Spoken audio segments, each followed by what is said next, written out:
Welcome back. I appear thinking viewers. I don't know if I have any reoccurring viewers or not, but we're going to assume I do. And if you are a reoccurring viewer, thank you. That means a lot to me. I don't really expect this channel to blow up or anything. It's just me talking bullshit. It might be about educational bullshit sometimes, but right now I'm just talking bullshit. So thank you if you enjoy listening to me talk bullshit. If you did watch the first video, you'll notice a little change. I don't know if it picks up on the camera very well, but my hair's purple now. I just felt like purple's my favorite color. I really fit that stereotype, I think, of someone who's like, oh, purple's my favorite color, and they make everything about themselves purple. Except I don't really wear purple. I prefer dark colors, but purple is a dark color. It depends which purple. I like darker purples. Byzantine purple, which I don't know if that counts as a dark purple. We're getting on a tangent. So this video is going to be a little bit more structured than the last video, but less conjoined. We're going to be talking about different topics. Now, what topics? It really depends on what I've thought about this week. I've got a list here that it just tells me what the topic I want to talk about is, and then we're just going to go over it for a bit. But yeah, little bite sized pieces of information. So I hope you enjoy, and if you want to see more, I suppose like the video, guys, and subscribe. I said the thing, guys. Okay, first things first, we're going to be starting off with The Great Escape Artist. Now, if you don't know what that is, probably spoilers ahead. I'll just give you a quick rundown. Essentially, it's a show from early 2000s with David Tennant. He plays a lawyer, and he has a client who he gets off that who he gets set free, and due to the way in which he acts with this client, the client seeks revenge against him. It's a murder sort of mystery show, thriller kind of thing. It's really well written, except for this one thing that I'm going to be talking about. What I am here to speak about is the wife. The wife herself isn't a poorly written character, I wouldn't say. I forget the characters' names, so I'm just going to refer to them by titles and what they do. So, David Tennant's character, his wife, is an alrightly written character. Don't even get me started on his fucking rival. She pisses me off. She's a dick. But that's besides the point. That's a tangent for a different time. It's just, it really annoys me how contrived her, spoilers, how contrived her death is. That's what annoys me. I think it's a really tightly written show except for this one part. So I'll give a quick rundown for those who don't know. So David Tennant, as I've said, he gets this guy set free. But after they leave the courtroom, the guy goes to shake David Tennant's hand, and David Tennant doesn't shake him back. Now, this angers the guy, so he wants revenge. He files a complaint, it's a whole thing.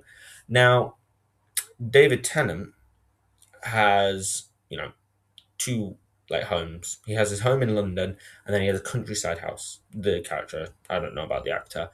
So the wife, she goes with her young son, I think about 9, 10ish, to the cottage house. She puts him to bed, and we see she gets in the bath, she looks up, and she sees the guy. She sees the defendant staring at her. Now she shits herself, as you would. Calls her husband, fair, fine, love that. And it's like, now this is the next part that pisses me off. So we cut to one, maybe two scenes later, I forget. It's been a minute since I watched the show. And we know, and not a lot of time has passed, maybe a week, couple of weeks. She goes back. She goes back to the cottage with her young son. No neighbours except for one old guy who doesn't have a gun. Because this is England and people don't just have guns. Like I'm at a loss for words. Her husband doesn't go because he's at a university reunion thing.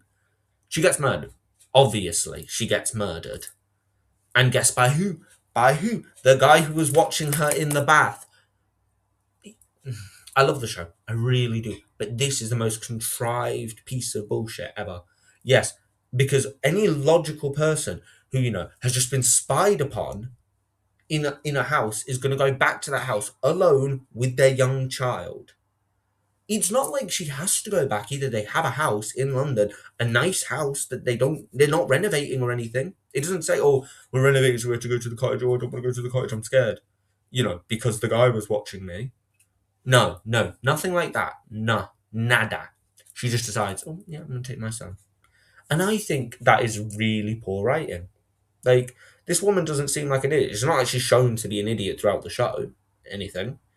She just makes this one really stupid decision, which no logical person would. It's not like she's a thrill seeker or something like that. Like, okay. So yeah, that part really bothers me. And I just kind of needed a place to talk about that. So yeah, watch The Great Escape Artist though. On Netflix, 2 episodes. Each episode is an hour and a half, but it's a brilliant show. Now, our next topic. I have a pet dog. She's a mini dachshund named Willa. Love her to bits and pieces. And I was having not a debate, but a discussion recently about veganism. I still consume animal products, but I am attempting to, very much cut them out of my diet and my purchase. I'm basically moving towards being a vegan. I'm not a flawless person, I know that. I'm trying to make that improvement. So, one thing I was having a discussion about was about the moral fiber of animals. And my argument is essentially that the moral fiber of animals is no different to the moral fiber of a human being. So, this kind of brought a question to my mind: how sentient are animals?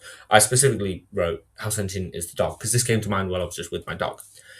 Because the thing is, we have certain assumptions about animals. They don't think about deeper things like the self. They don't think about morality. They don't think about the afterlife. And that's a generally agreed upon thing. A dog doesn't sit down and think about where we go after we die. Now, I think that's a bit of an issue, an error almost. I would say it is an error to say that. We don't know that. We have this assumption in our mind that because we can't communicate with animals and we don't know what they're thinking, they can't possibly be thinking similarly intelligent ideas to us. Like my dog, Willow, she could have a whole complex morality system and just not be able to express it. Or, maybe not properly be able to act it out due to the limitations of being an animal or a different animal to humans. So I think it's a very important conversation we need to have. Because take dogs for example, like most house dogs, a lot of the time will just sit, lay, lounge about. Now, obviously in the wild, it makes sense. Train. And obviously it makes sense in the wild why we can kind of make this assumption they don't have a morality system because it's not beneficial to their survival and they don't really have time to worry and think about it. But domesticated animals have a lot of free time and a lot of time where they don't have to worry about things. So who's to say that they don't have sort of complex thoughts like that?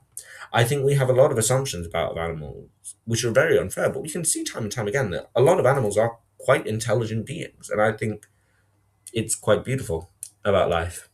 So basically, what I'm saying is give animals more credit, people, and try and be vegans. It's just cruel not to be, to put it bluntly. Next, this is one that's been getting to me. Now, if anyone has been on TikTok or Instagram recently, and is in sort of the anime sphere, they will have been hearing about the debate between fans of Ashoka Tensei and people who aren't fans, specifically in relation to their main character, Rudius. Now, I've never seen Ashoka Tensei, I want to make that clear, but I'm informed enough to make an opinion on this.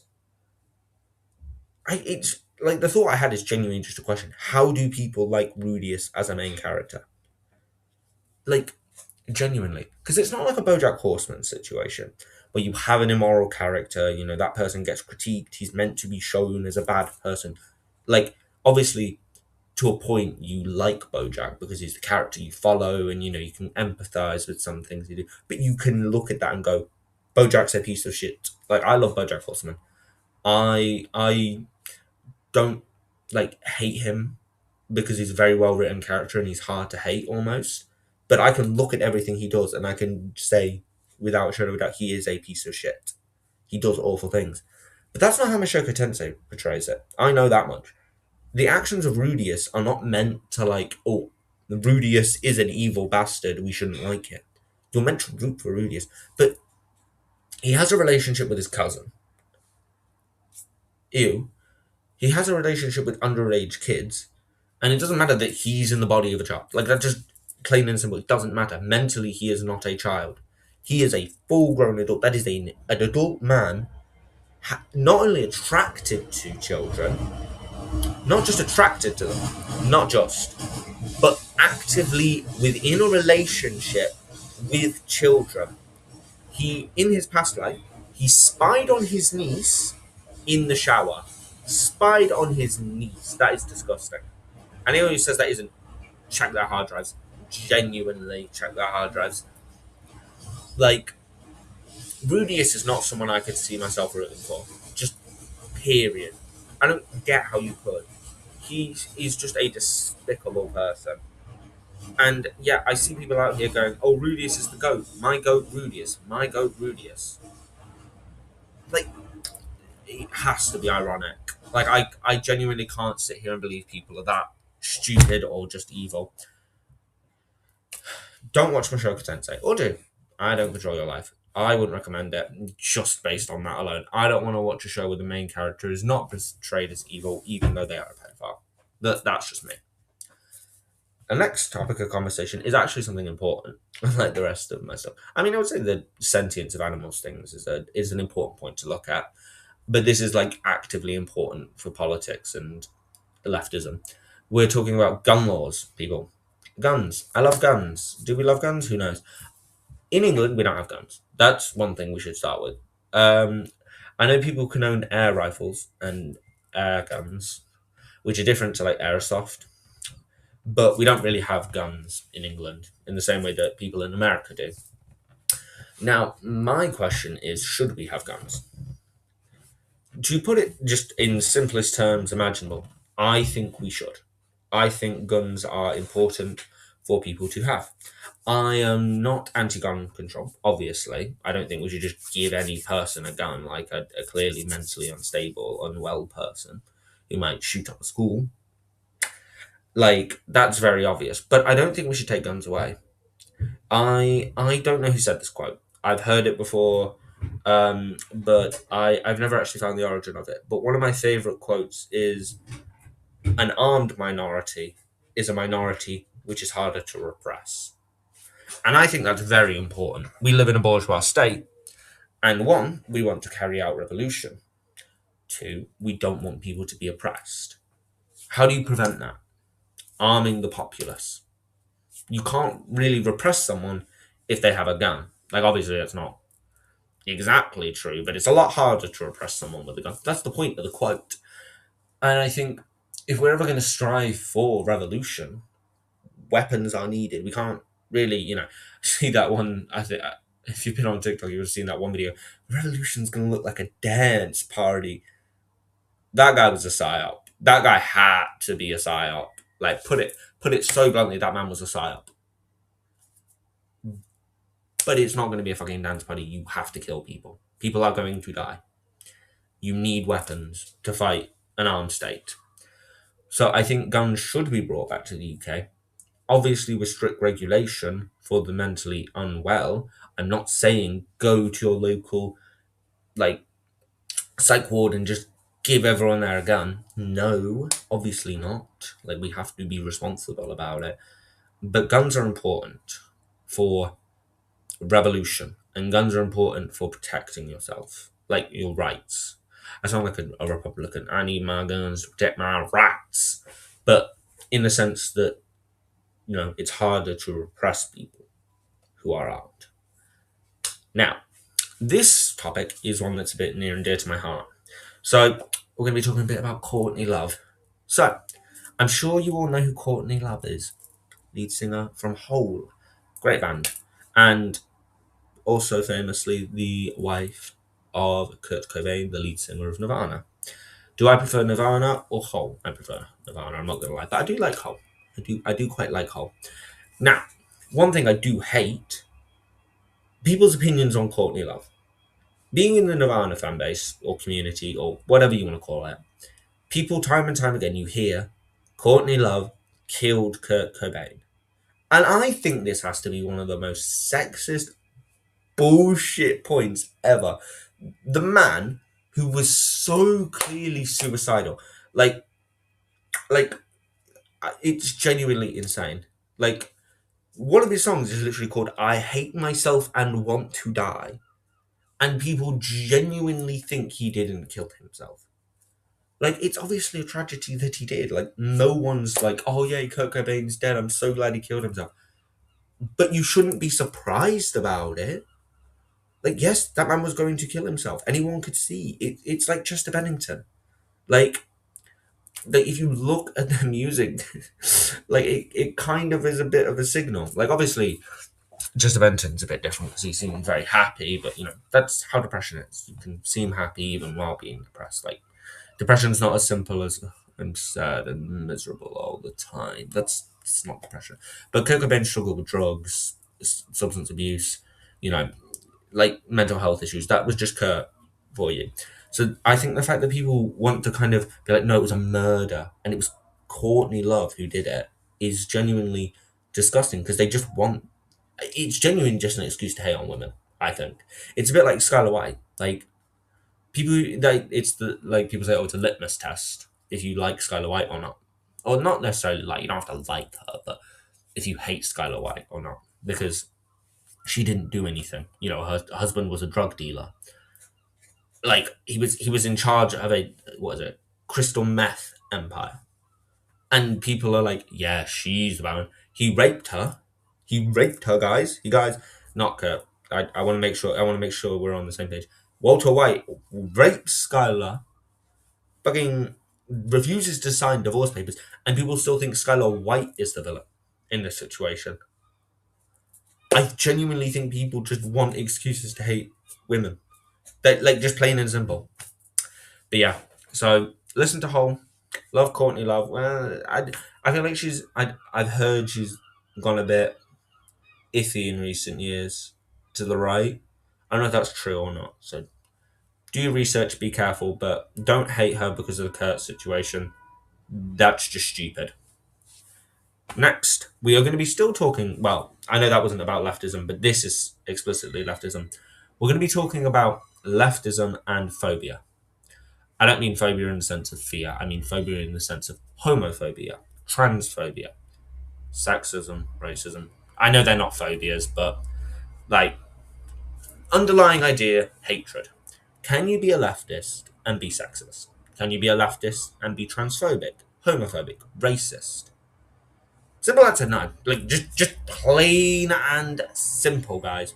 No, no, no. Do I need to expand upon it? No, I don't need to expand upon this. End of story. If you're transphobic, homophobic, sexist, racist, xenophobic, fucking francophobic, if you're a francophobe, even, you can't be a leftist. Just plain and simple. The principles of leftism directly contradict with hating people based on things like that. Hating minorities, especially. It's just I've seen people like be like, oh yeah, I'm homophobic, but I'm still a Marxist, or I'm transphobic, but I'm still alternative. Like, that's a big thing. That's a big thing. The transphobic alt community, like, no, no, they contradict, guys. Contradiction. We have contradictions in what you're saying. You're talking bullshit. People just talk bullshit. I'm not even going to bother expanding upon it because I don't need to. It's genuinely simple as that. If we had to sit here and debate whether you should be homophobic if you're a leftist, then you shouldn't be within the space. Same with the alt community. If I have to sit here and explain to you why you should not be transphobic and alternative, you shouldn't be within the community. You shouldn't be around people who are trans. You shouldn't be around people of color. You shouldn't be around the queer community. End of story. No ifs, ands, or buts. No exceptions. So let's just move on swiftly. This is also about leftism. We're going to be talking. This was inspired by a debate I was having with my friend Jacob about. Oh, it's inspired by two debates I had. My friend Jacob, me and him had a debate about the killing of the Romanovs during the Russian Revolution. And I had a debate with a Trotskyist about, personal violent action. So going out and committing acts of violence for political means. Like, for example, if I were to go and shoot Nigel Farage, that would be an example. Not planning on it. YouTube, want to make that clear. YouTube, don't ban me or flag me. That was just an example. So the point being made here is, what does that achieve? Should it be done? So the debate with my friend, this was more a point of should it be done. It was specifically talking about the children of the Romanov family. My point is, should they have been killed? In an ideal world, no, obviously not. We shouldn't want to kill children. Was it needed for them to be killed? I would argue yes. I would argue that it was a necessary evil within the revolution. The White Army was closing in on the place where the Romanovs were being held. Those children would have been used as figurehead and rallying points for the royalists, and they would be raised to be direct opposition and legitimate opposition to the new revolutionary government. So I think, obviously, no one wants to kill children. You should feel disgusting with yourself if you want to kill a child. I wouldn't want to do that, but I would say it is a necessary thing. And then the second point in this other debate was about, does personal violence do anything? Does me going out and shooting someone for a political reason, is that useful? I think it's a very iffy point. I think it's useful in the sense that it deals with an individual who is immoral, like the person who shot Charlie Kirk, for example. But at the same time, it justifies the right, like cracking down on left wing people. And it also allows them to be a martyr of sorts. I know that obviously didn't help with Charlie Kirk because he's just become a joke, but it's kind of that idea. And but the thing is, even with Charlie Kirk, he's sort of become a martyr for some people on the right. And I think those are important points to note. That even though we may want to, it also doesn't solve any bigger issues.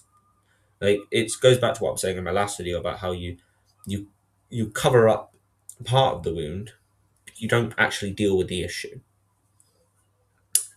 Now, this is the penultimate topic. This is, something a little bit. Oh no, I've kind of gone over the last topic by accident. So this will be the last topic, guys.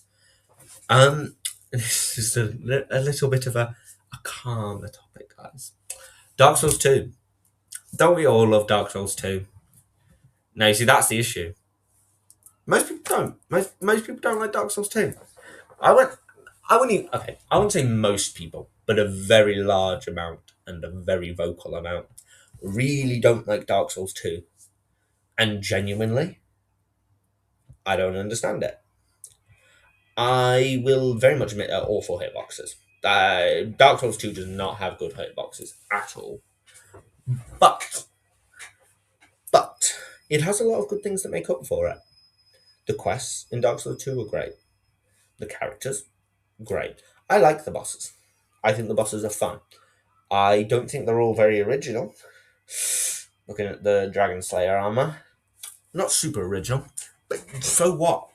Like, they're fun bosses, and the original ones are really good. I would say. I think Dark Souls 2 is a very underrated and overhated game. Specifically, I think having to level adaptability is annoying. Don't get me wrong, but it's not as bad as people make it out to be. I'm going to say something very controversial. I think, but this is a point I will stand on. I think Dark Souls 2 is better than Dark Souls 1. I started with Elden Ring, then I played Sekiro, then I played DS3, then I played DS1, then I played DS2, then I played Bloodborne. So Dark Souls 2 wasn't one of my first ones. It came after Dark Souls 1. And I genuinely prefer Dark Souls 2. Obviously, Dark Souls 3 is the best out of the Dark Souls series. But obviously, I say obviously, but a lot of people think Dark Souls 1. I do not think Dark Souls 1 is as good as people make it out to be. I think it's a great game, incredible game, 10 out of 10. I just don't think it's as good as people would like to believe it is. I think it has a lot of issues. I think I feel like the actual areas themselves can be very tedious, like Blighttown. Blighttown is one that I can't stand. Like, I think it is so difficult. Like, the thing is, the bosses are good, but if it's so difficult and tedious and annoying to get to those bosses, it makes the bosses less fun overall. And I think Dark Souls 2 does have some bad areas, don't get me wrong. But I think overall they're much better. And I think the bosses aren't that bad either. And I have a lot of fun with like the builds you can make in Dark Souls 2. I enjoy the builds in Dark Souls 1, but I think I prefer them in Dark Souls 2.